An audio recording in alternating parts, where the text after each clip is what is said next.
Hello, good morning to all of you. कैसे हैं आप सभी लोग? आशा करता हूँ आप सभी लोग बहुत अच्छे होंगे। और आज अपने शुरू करने जा रहे हैं आरबीएसई बोर्ड 12th क्लास के लिए। लास्ट जो वीडियो था उसके अंदर अपने सिलेबस डिस्कशन किया था। सिलेबस के साथ साथ में अपने ये परिचर्चा की थी कि कौन सा चैप्टर जो है कितने मार्क्स का अपने रहने वाला है। तो अपने शुरू कर रहे हैं फर्स्ट यूनिट से। आपकी फर्स्ट बुक जो है जिसका जो ब्रांच है वो है इलेक्ट्रोस्टैटिक्स। इलेक्ट्रोस्टैटिक्स जिसको हिंदी में बोलते हैं स्थिर विद्युत की। ठीक है, तो स्थिर विद्युत की होती क्या है, सबसे पहले इसके बारे में परिचर्चा करते हैं। इलेक्ट्रोस्टैटिक जो है वो दो वर्ड से मिलके बना है आपके। एक तो वर्ड है इसके अंदर इलेक्ट्रो। कौन सा वर्ड है आपके पास? एक वर्ड है आपके पास इलेक्ट्रो और एक वर्ड है आपके पास स्टैटिक्स। क्या क्या वर्ड है? एक वर्ड है इलेक्ट्रो और एक वर्ड है स्टैटिक्स। कौन सा वर्ड है? स्टैटिक्स। ऐसे ही हिंदी के अंदर एक वर्ड है स्थिर और एक है विद्युत की। इलेक्ट्रो का मीनिंग विद्युत की या विद्युत हो गया आपके, और स्टैटिक का मतलब होता है स्थिर। क्या होता है? स्थिर, यानी कि जो आपका मोशन नहीं कर रहा, वेलोसिटी इक्वल्स टू जीरो। ठीक है, यानी जब कोई चार्ज जो है वो आपका स्थिर है, एक पॉइंट पे कांस्टेंट है, तो उस कांस्टेंट चार्ज विद्युत किससे जनरेट होता है? आपका कोई इलेक्ट्रिक चार्ज से। किससे होता है? इलेक्ट्रिक चार्ज से। इलेक्ट्रिक चार्ज के बारे में ही पढ़ेंगे इसके अंदर। इलेक्ट्रिक चार्ज जो है, और जो जिसको हिंदी में बोलते हैं विद्युत आवेश, किसके बारे में स्टडी कर रहे हैं? विद्युत आवेश के बारे में। और कब? जब वो स्थिर है। तो भौतिक विज्ञान की वह शाखा जिसमें हम स्थिर आवेश के बारे में अध्ययन करते हैं स्थिर विद्युत की कहलाती है। या बोल सकते हो electrostatic is branch of physics in which we are study about electric charge when electric charge at rest position. जब आपका चार्ज रेस्ट पोजीशन पे होगा उस टाइम जो स्टडी कर रहे हैं चार्ज की, वो कौन सी ब्रांच में करेंगे? फिजिक्स की इलेक्ट्रोस्टैटिक या स्थिर विद्युत के अंदर। अब इसके अंदर अगर अपने चर्चा करें तो यहाँ अपने दो चैप्टर आते हैं। चैप्टर नंबर फर्स्ट आपका और चैप्टर नंबर सेकंड आपका। जो पुरानी आरबीएसई बोर्ड की बुक्स चलती थी उनमें ये चैप्टर एक ही था। सॉरी, ये जो चैप्टर थे आपके तीन चैप्टर बने हुए थे, फर्स्ट सेकंड और थर्ड। लेकिन यहाँ कितने चैप्टर? एनसीईआरटी में दो चैप्टर हैं। पहला जो चैप्टर है आपके पहला जो चैप्टर है आपके उसका नाम है विद्युत आवेश एवं क्षेत्र। विद्युत आवेश व क्षेत्र, यानी इलेक्ट्रिक चार्ज एंड फील्ड। और सेकंड जो चैप्टर है वो विद्युत विभव एवं धारिता। विभव एवं धारिता, जिसको बोलते हैं इलेक्ट्रिक पोटेंशियल एंड कैपेसिटेंस। ये आपका सेकंड चैप्टर है। ठीक है, तो इनके बारे में अपनी चर्चा करेंगे। तो शुरू करते हैं पहले चैप्टर से जिसका नाम है विद्युत आवेश एवं क्षेत्र, जिसमें पहले विद्युत आवेश के बारे में चर्चा करेंगे। तो फर्स्ट जो अपनी हेडिंग रहेगी वो रहेगी विद्युत आवेश। विद्युत आवेश, या जिसको बोलते हैं इलेक्ट्रिक चार्ज। क्या होता है इलेक्ट्रिक चार्ज? तो इलेक्ट्रिक चार्ज के बारे में थोड़ी सी जो है पुरानी कहानी है उसको समझ लेते हैं। सबसे पहले 600 ईसा पूर्व, या बोल सकते हो 600 BCE। ठीक है, इस टाइम एक व्यक्ति का नाम आता है जो कि दार्शनिक फिलोसफर है, जिसका नाम है थेल्स। इन्होंने क्या किया था? एक पदार्थ लिया जिसका नाम होता है एम्बर। क्या नाम होता है? एम्बर। इसको क्या किया था? सिल्क के कपड़े से रब कर लिया। रब का मतलब इसको घिस लिया, घर्षण करवाया, इससे घिस लिया।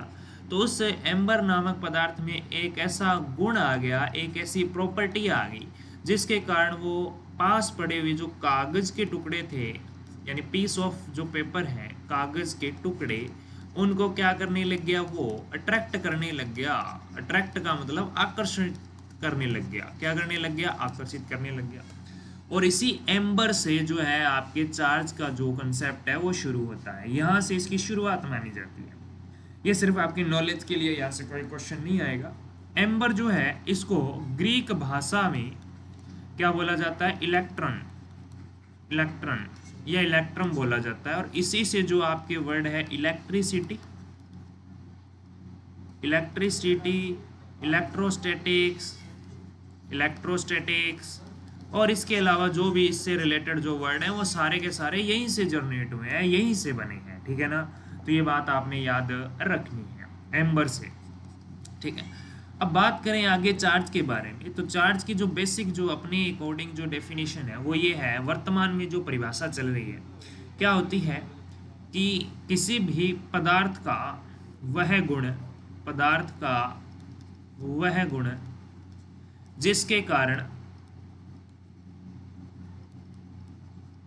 जिसके कारण वह दूसरी वस्तुओं को आकर्षित या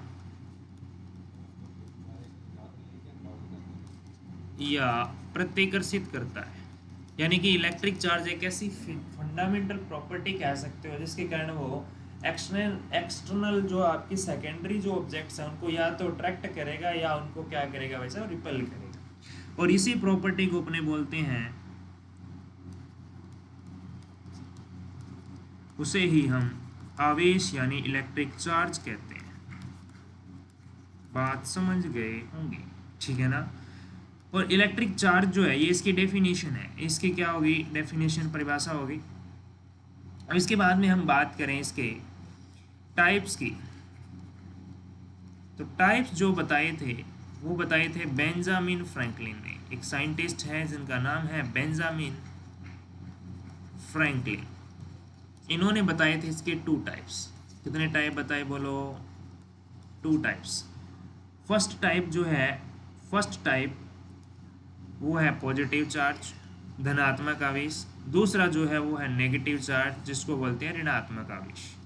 एक होता है धनात्मक आवेश, एक होता है ऋणात्मक आवेश, ठीक है। पॉजिटिव और नेगेटिव चार्ज में किसने बांटा? बेंजामिन फ्रैंकलिन ने। यहाँ तक डाटा क्लियर हो जाना चाहिए। नेक्स्ट जो कहानी शुरू होती है वो होती है आवेशों के गुणधर्म की, जहाँ से आपके बेसिकली छोटा क्वेश्चन बन सकता है आवेशों के गुणधर्म से। आवेशों के गुणधर्म की अगर मैं चर्चा करूँ तो पहला जो गुण आता है, आवेश जो है वो योज्यता प्रॉपर्टी जो है, एडिटिविटी जो है, इसकी जो है पालना करते हैं। एडिटिविटी या योज्यता, आवेश क्या है? योज्य होता है या योज्यता इसके अंदर गुण पाया जाता है, आवेश योज्य होते हैं। इसका मतलब है कि इनका जो एडिशन है, एडिशन यानी कि योग जो होता है वो सामान्य है, जो आपके बीजगणितीय योग है उसके अकॉर्डिंग होता है। ऐसे समझो कि जैसे ये कोई एक सिस्टम है जिसमें आपके पास में +q चार्ज है, -2q चार्ज है, +3q चार्ज पड़ा है, -2q चार्ज पड़ा है और +7q चार्ज पड़ा है। तो यहाँ पे ओवरऑल जो रिजल्ट आएगा, डायरेक्ट जो अपने एडिशन होता है उसके क्या रूल होते हैं कि इनको आप विद सिंबल लिख लो, जैसे +q, -2q, +3q, +7q, -2q। अब इसका रिजल्ट क्या आएगा? देखो, नेगेटिव को एक साथ ऐड कर लो, पॉजिटिव को एक साथ, तो 1 और 3 4, 4 और 7 हो गया 11q, माइनस हो गया 2q और 2q माइनस का 4q। कितना आ जाएगा? 11 में से 4 गया, कितना बच गया आपके पास में? 7q बच गया। कितना आ जाएगा भाई साहब? 7q आ जाएगा। ये भी पॉजिटिव आएगा। तो इस तरह से इसका क्या होगा? एडिशन होगा, जोड़ होगा, योग होगा, ठीक है ना। तो ये सामान्य योग के गुणधर्म जो है उनको क्या करता है? फॉलो करता है, उनको मानता है, ठीक। नेक्स्ट प्रॉपर्टी की बात करें अपनी, दूसरी जो प्रॉपर्टी है योज्यता के बाद में, वो है इंपॉर्टेंट प्रॉपर्टी है, ये आपकी बहुत इंपॉर्टेंट गुणधर्म है, जिसको बोलते हैं आवेश एक क्वांटीकृत राशि है। क्वांटीकृत बोल दो, क्वांटीकरण बोल दो, क्वांटाइजेशन।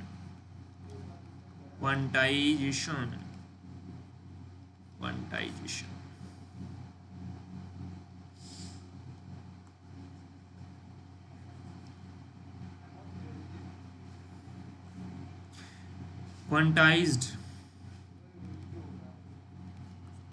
ठीक है। इसका मीनिंग क्या है समझो ध्यान से। क्वांटाइजेशन का मीनिंग क्या है? क्वांटाइजेशन, TION, क्वांटाइजेशन, ठीक है। इसका मीनिंग सिंपल सा ये है कि कोई भी आपके पास में वैल्यू जो है इसको मिनिमम वैल्यू के मल्टीपल में लिख सकते हैं। क्वांटीकरण का मीनिंग है कि किसी भी फिजिकल क्वांटिटी जो होती है, क्वांटीकरण का मीनिंग ये सिंपल सा समझो। जैसे मैंने लिखा एक कोई, जैसे फिक्स वैल्यू मान ली कि x की वैल्यू 4 है, लेट कर लिया मैंने, सपोज दैट। अब मैं अगर उसी को अगर लिखना चाहूँ 2x लिखूँ, 4x लिखूँ, 5x लिखूँ, तो यहाँ आपका मीनिंग क्या होगा, 2 इंटू 4 इक्वल 8 होगा। इसका मीनिंग क्या होगा, 4 इंटू 4 इक्वल 16 होगा। तो यहाँ मैंने x की एक स्मॉल वैल्यू क्या कर दी भैया, फिक्स कर दी। क्या कर दी, फिक्स कर दी। एक स्मॉलेस्ट वैल्यू जो है कि इससे छोटा ये वैल्यू नहीं हो सकता, ये इसकी वैल्यू है, फिक्स है। वैसे ही चार्ज की मिनिमम वैल्यू जो है, चार्ज की मिनिमम जो वैल्यू है वो क्या है भाई साहब, फिक्स्ड है। ठीक है, और ये किसके इक्वल है, 1 इलेक्ट्रॉन का जो चार्ज होता है उसके इक्विवेलेंट है। और 1 इलेक्ट्रॉन का चार्ज कितना होता है आपको पता है, 1.6 इंटू 10⁻⁻19 गुलाम होता है। तो सबसे छोटा जो चार्ज होगा, मिनिमम जो वैल्यू होगी चार्ज की, वो कितनी हो सकती है, वो आपके 1 क्वांटा की इक्वल हो सकती है। ये जो वैल्यू है इसको क्या बोलते हैं, 1 क्वांटा। क्या बोलते हैं, एक क्वांटा बोलते हैं भाई साहब। क्या बोलते हैं बोलो, 1 क्वांटा बोलते हैं। क्या किसी को कोई समस्या है तो कमेंट में आप लिख सकते हो, नेक्स्ट वीडियो में आपका जो सॉल्यूशन है वो हो जाएगा। क्वांटा का मीनिंग सिंपल सा ये है कि एक मिनिमम वैल्यू पॉसिबल है और उससे छोटी वैल्यू इसकी पॉसिबल नहीं है, इसके ज़्यादा हो सकता है।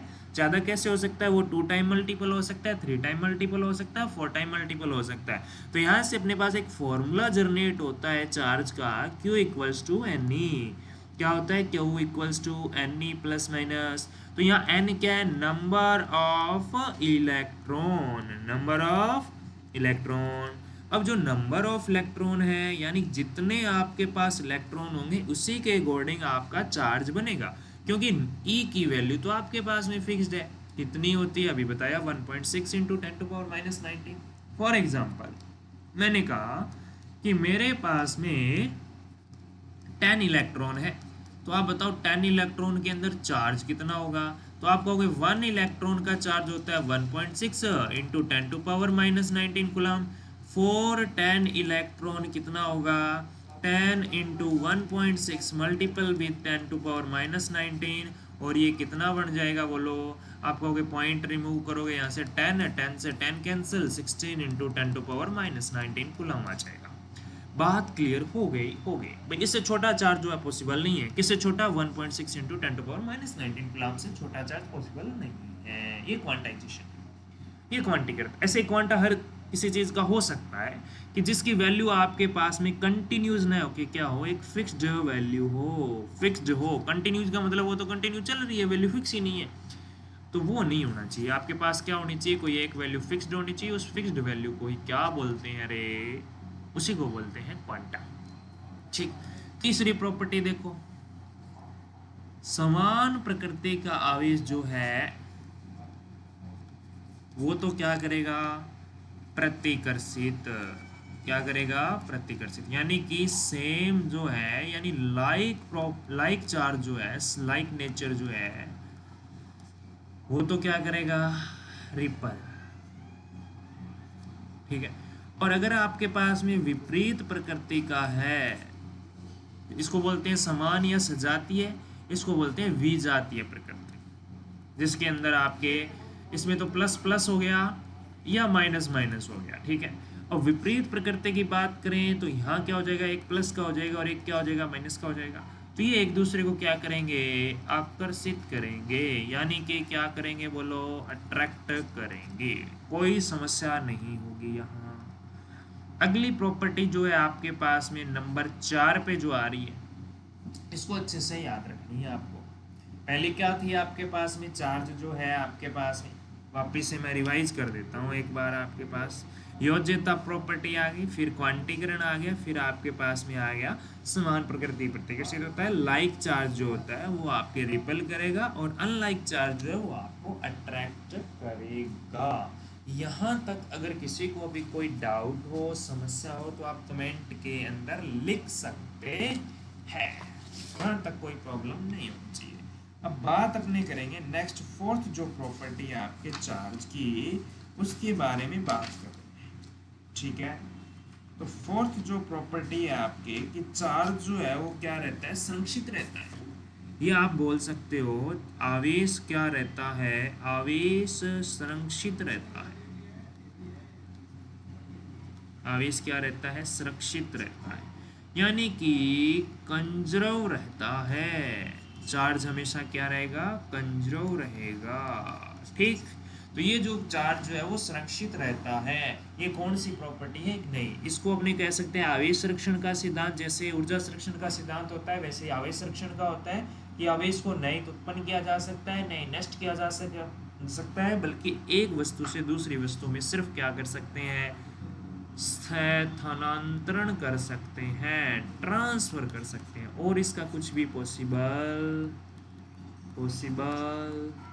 नहीं है, पॉसिबल नहीं है।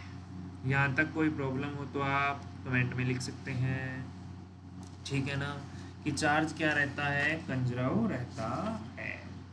तो ये मेन जो है 3-4 प्रॉपर्टी आपकी थी जो आपने याद रखनी है, ठीक है।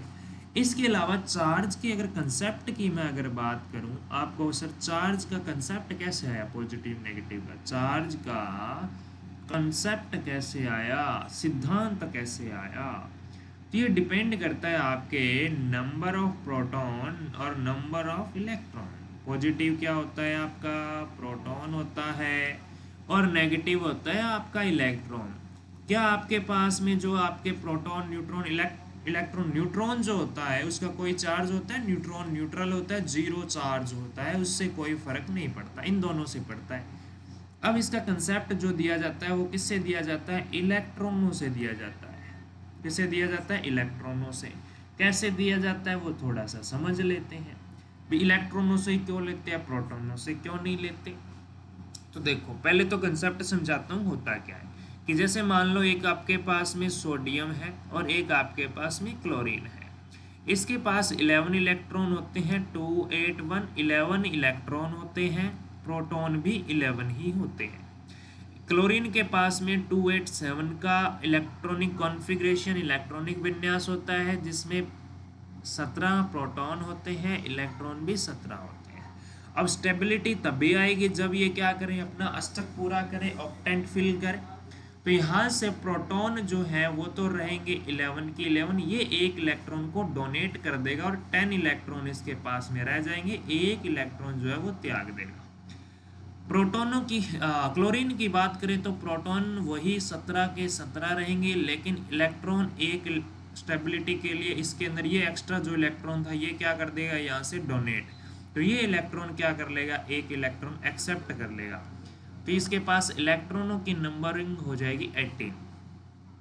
तो यहाँ से ओवरऑल अगर चार्ज फाइंड करोगे तो यहाँ से जो है 10 प्लस का माइनस का 11 जो है प्रोटॉन है, पॉजिटिव चार्ज रहेगा, नेगेटिव में 10 है, तो ओवरऑल यहाँ क्या बचा, प्लस का 1 बचा आपके पास, प्रोटॉन एक एक्स्ट्रा है, +1 चार्ज आ जाएगा। यहाँ आपके पास में देखोगे तो प्रोटॉन 17 है, इलेक्ट्रॉन 18 है, तो -1 चार्ज जो है वो आएगा। ये +1 का चार्ज आएगा यहाँ पे आपके पास में, यहाँ आपका -1 चार्ज आएगा। तो इस तरह से जो है इलेक्ट्रॉन से आपका कंसेप्ट लिया जाता है। अब दो बातें आपने याद रखनी है कि आपके प्रोटॉन को क्यों नहीं लेते। फर्स्ट तो ये है कि प्रोटॉन जो होता है वो कहाँ होता है, न्यूक्लियस में होता है। कहाँ होता है, न्यूक्लियस में। तो इसलिए ये स्ट्रॉन्ग न्यूक्लियर फोर्स से बाउंडेड होता है, स्ट्रॉन्ग न्यूक्लियर फोर्स से क्या होता है, बाउंडेड होता है, बंधा हुआ होता है, यानी कि परबल नाभिकीय बंध से बंधा हुआ होता है। दूसरा है जो इलेक्ट्रॉन है, इलेक्ट्रॉन का मास जो है, मास ऑफ इलेक्ट्रॉन जो है आपके पास, मास ऑफ इलेक्ट्रॉन कितना होता है, 9.1 इंटू 10⁻31 किलोग्राम होता है, ठीक है, ओके। बट जो आपका प्रोटॉन है, उसका मास जो है वो 1837 time multiple of mass of electron होता है, यानी प्रोटॉन का जो मास है वो इलेक्ट्रॉन के मास से 1837 टाइम्स मल्टीपल होता है। बात को समझ गए होंगे। तो इसलिए ये दो रीज़न ऐसे हैं जिनके कारण अपने ये बहुत ज़्यादा हेवी हो जाएगा। इसका मीनिंग क्या है, ये बहुत ज़्यादा क्या है, हेवी है, इसको अपने ट्रांसफ़र नहीं कर सकते। दूसरी बात, प्रोटॉन यहाँ पे न्यूक्लियस के अंदर है और जो इलेक्ट्रॉन है वो इसकी आउटर सेल में क्या करता है, मोशन करता है। तो ये जैसे जैसे आपके इस न्यूक्लियस से दूर होगा इसका जो फोर्स है, ट्रैक्शन फोर्स, वो क्या हो जाएगा, वीक हो जाएगा। तभी ये इलेक्ट्रॉन को डोनेट कर सकता है, वरना इलेक्ट्रॉन डोनेट नहीं होता है। बात को समझ गए होंगे, यहाँ तक कोई समस्या नहीं आनी चाहिए।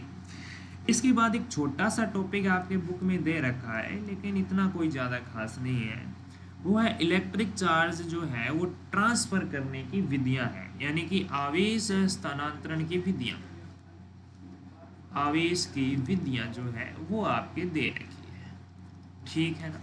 तो आवेश की विधियों में पहली विधि जो है वो है घर्षण द्वारा, और सबसे ज्यादा आवेश जो है इसी से उत्पन्न करते हैं, घर्षण द्वारा। एक होता है प्रेरण द्वारा।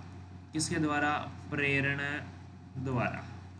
घर्षण द्वारा हो गया, प्रेरण द्वारा हो गया, ये दो तो आपके मेनली हो गए। एक और होता है, प्रेरण हो गया, घर्षण हो गया। घर्षण में तो सिंपल है कि अगर आप दो वस्तुओं को रगड़ोगे तो उनके अंदर चार्ज आएगा, सिंपल सी बात है। तो ये आपके घर्षण द्वारा जो चार्ज है वो हो जाएगा, ठीक है। दूसरा जो है प्रेरण द्वारा है। प्रेरण के अंदर क्या होता है, एक वस्तु को दूसरी वस्तु के पास में लाया जाता है, उसके कांटेक्ट में नहीं लाया जाता है, सिर्फ पास में लाया जाता है। क्या लाया जाता है, सिर्फ पास में लाने से उसके अंदर अपने आप एक चार्ज डेवलप हो जाता है जो कि इसको प्रेरित करता है। इसको बोलते हैं प्रेरण द्वारा। और एक है चालन या स्पर्श द्वारा। तीसरा जो है वो है चालन या स्पर्श। चालन या स्पर्श, चालन या स्पर्श द्वारा। देखो होता क्या है कि घर्षण में तो क्या होगा, एक वस्तु है कोई, इसके पास में दूसरी वस्तु लाओगे, इन दोनों को आपस में घिसोगे तो घर्षण द्वारा जो है वो चार्ज एक दूसरे के अंदर आ जाएगा। एक में पॉजिटिव चार्ज आएगा, एक में नेगेटिव चार्ज आएगा। प्रेरण के अंदर क्या होता है, जैसे कोई ये कंडक्टिंग आपके पास में वस्तु है, इसके अंदर चार्ज है पहले से, एक नॉन कंडक्टिंग डिवाइस है, ये डिवाइस के पास में इसको लेके जाओगे तो अपने आप इसमें नेगेटिव विपरीत प्रकृति का आवेश जो है वो आ जाएगा इसके पास लाने से। तो ये जो है ये प्रेरण द्वारा। चालन या स्पर्श में क्या होता है, एक आवेशित वस्तु है, उसको अनावेशित वस्तु के संपर्क में लाया, जैसे ये आवेशित ही अनावेशित ही, पहली वस्तु ये होगी, इसको दूसरी वस्तु के संपर्क में लाया गया तो ये भी आवेशित होगी। तो इस तरह से जो आवेश स्थानांतरण है वो चालन या स्पर्श द्वारा हो गया। ये कौन सा था, प्रेरण द्वारा था। ये कौन सा था, घर्षण द्वारा। ये आवेश को स्थानांतरण करने की विधियां हैं, आवेश उत्पन्न करने की विधियां, ये आपको याद रखनी है। सिंपल सा है, कोई दिक्कत वाली बात नहीं है। बाकी यहाँ से ज़्यादा बड़ा क्वेश्चन नहीं आता है। अब आता है मोस्ट इम्पोर्टेंट जो अपने लिए पॉइंट है, वो है दो आवेश, दो बिंदु आवेश है, उनके मध्य लगने वाला आकर्षण या प्रतिकर्षण बल जो है उसको ज्ञात किया जाता है कूलाम के नियम से। किससे, कूलाम के नियम से, कूलॉम्स लॉ। इसको समझते हैं अपने अच्छे से, कूलाम का नियम। कूलाम का नियम बिल्कुल इजी है, कोई दिक्कत वाली बात नहीं है इसके अंदर। कूलाम का नियम क्या कहता है आपको कि आपके पास में कोई दो आवेश है, एक Q1 है और एक आवेश जो है वो आपके पास Q2 है, और दोनों आवेशों को रखा गया है r डिस्टेंस पे। क्या रखा गया है, r डिस्टेंस पे। अब ये या तो आकर्षण बल है वो अनुभव करेंगे या प्रतिकर्षण बल है वो अनुभव करेंगे। तो इनके मध्य लगने वाला आकर्षण या प्रतिकर्षण बल है वो कूलाम के नियम के अनुसार, इस नियम के अनुसार दो आवेशों के मध्य लगने वाला आकर्षण या प्रतिकर्षण बल दोनों आवेशों के गुणनफल के समानुपाती, यानी आवेश Q1 और Q2 का जो आपके मैग्नीट्यूड या परिमाण है उनके गुणनफल के समानुपाती है, और बीच की दूरी के वर्ग के व्युत्क्रमानुपाती है, यानी directly proportional to product of their magnitude and inversely proportional of square of distance between them. इन दोनों के बीच की जो डिस्टेंस है उनके स्क्वायर के इनवर्सली प्रोपोर्शनल है, और दोनों के बिटवीन दोनों जो चार्ज है उनके मैग्नीट्यूड के प्रोडक्ट के डायरेक्टली प्रोपोर्शनल है। ये इक्वेशन फर्स्ट है और ये इक्वेशन सेकंड है। ये सेम टू सेम आपके जो ग्रेविटेशनल लॉ आया था उसके अकॉर्डिंग है।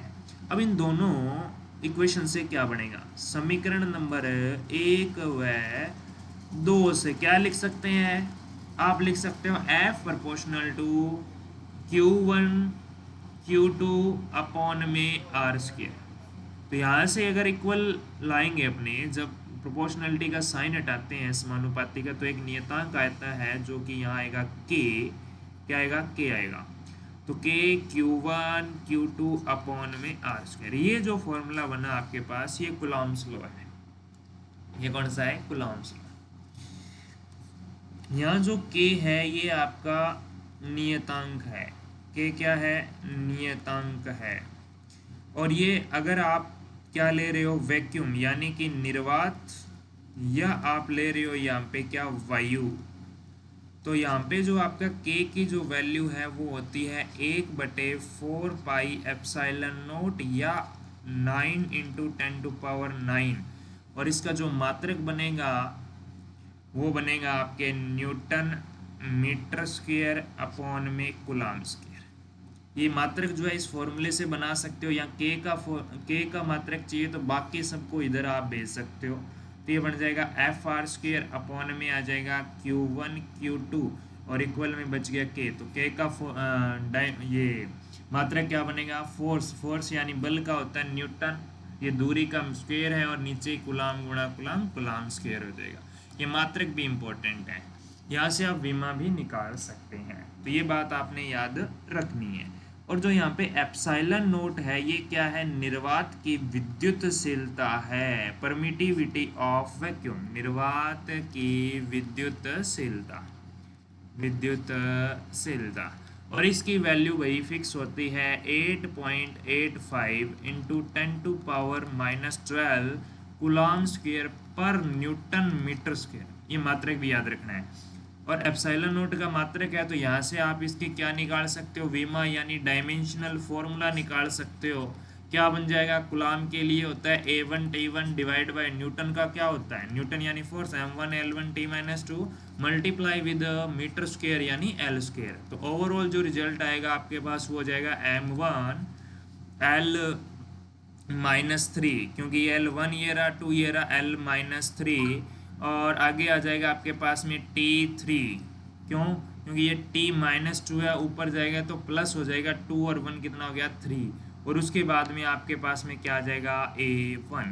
तो ये जो डायमेंशनल फॉर्मूला है ये आपने याद रखना है, इंपॉर्टेंट है, कई बार आपके आधे नंबर का जो MCQ है उसमें पूछ लिया जाता है।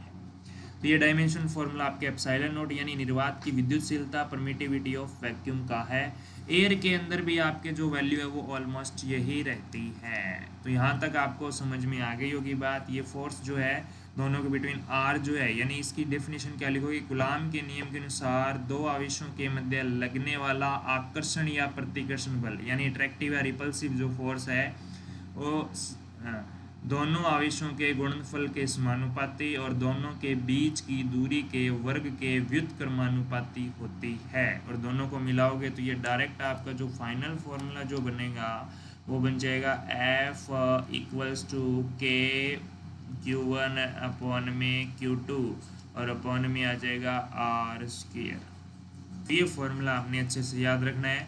ऐसे ही आपने सिमिलर फॉर्मूला 11th में देखा था, F = दो द्रव्यमान पिंडों के मध्य लगने वाला बल G M1 M2 अपॉन में R स्क्वायर। ये गुरुत्वाकर्षण बल का फॉर्मूला है, ये आपके कूलॉम नियम है ना। यहाँ पे G की वैल्यू क्या थी, 6.67 × 10⁻⁻, कितनी थी, 11 newton metre square upon kilogram square. यहाँ अपने पास में K जो है वायु के लिए अलग होता है, माध्यम के लिए अलग होता है। निर्वात के लिए कितना था, 9 × 10⁹ newton metre square upon coulomb square. तो ये आपके कूलॉम का नियम है। अब कूलॉम नियम जो है, जो कूलॉम है ये आपके दोनों आवेशों के मध्य लगने वाले बल को डिनोट करता है। तो बल कैसी राशि है, एक सदिश राशि है, और जो सदिश राशियाँ होती है उनको किस रूप में लिखना अनिवार्य होता है, उनको आप सदिश रूप में लिखते हैं। तो नेक्स्ट जो अपने वीडियो आएगा उसके अंदर अपने पहले करेंगे कूलॉम नियम का सदिश निरूपण, और उसके बाद इस चैप्टर को कंटिन्यू करेंगे। मिलेंगे एक नेक्स्ट वीडियो में, तब तक के लिए धन्यवाद।